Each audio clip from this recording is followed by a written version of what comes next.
ఆదికాండం 26వ అధ్యాయం యొక్క సారాంశం. ఈ అధ్యాయం ప్రధానంగా ఇస్సాకు వృత్తాంతాన్ని, దేవుడు అతనితో చేసిన నిబంధనను వివరిస్తుంది. కరువు మరియు దేవుని వాగ్దానం. దేశంలో కరువు వచ్చినప్పుడు ఇస్సాకు గెరారుకు వెళ్తాడు. దేవుడు అతనికి ప్రత్యక్షమై ఐగుప్తుకు వెళ్లకుండా అక్కడే ఉండమని చెప్తాడు. దీనిని బట్టి అబ్రహాముకు ఇచ్చిన వాగ్దానాన్ని, సంతానాన్ని ఆశీర్వదించడం, కనాను దేశాన్ని ఇవ్వడం దేవుడు ఇస్సాకుతో కూడా స్థిరపరుస్తాడు. రిబ్కా గురించి అబద్ధం. తన తండ్రి అబ్రహాములాగే ఇస్సాకు కూడా ప్రాణభయంతో తన భార్య రిబ్కాను నా సహోదరి అని అబద్ధం చెప్తాడు. కానీ అబీమెలెకు రాజుకు నిజం తెలిసిపోయినప్పుడు ఇస్సాకును గద్దించి వారికి ఎవరూ హాని చేయకుండా రక్షణ కల్పిస్తాడు.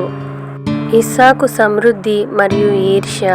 ఇస్సాకు ఆ దేశంలో పంటలు వేయగా దేవుని ఆశీర్వాదం వల్ల నూరంతల ఫలము వస్తుంది. అతడు మహా ఐశ్వర్యవంతుడవుతాడు. దీనివల్ల ఫిలిష్తీయులు అతనిపై ఈర్ష్యపడి అబ్రహాము తవ్వించిన బావులను పూడ్చివేస్తారు.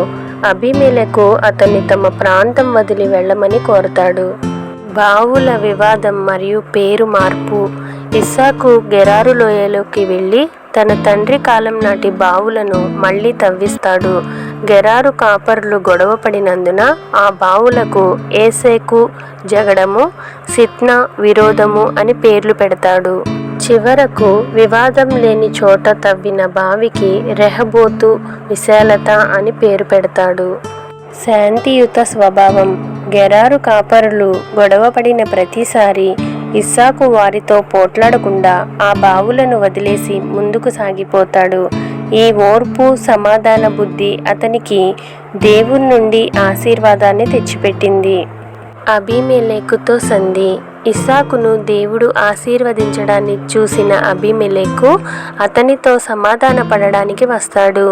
ఇద్దరూ కలిసి విందు చేసుకుని ఒకరికొకరు హాని చేయకూడదని ప్రమాణం చేసుకుంటారు. అదే సమయంలో ఇస్సాకు సేవకులు మరొక బావిని కనుగొనగా దానికి షెబా, ప్రమాణము అని పేరు పెడతారు.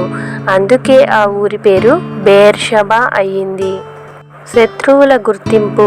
ఇస్సాకును మొదట వెళ్ళగొట్టిన అబీమెలెకే తర్వాత అతని దగ్గరకు వచ్చి యెహోవా నీకు తోడై ఉన్నాడని మేము స్పష్టంగా చూశాము అని ఒప్పుకుంటాడు.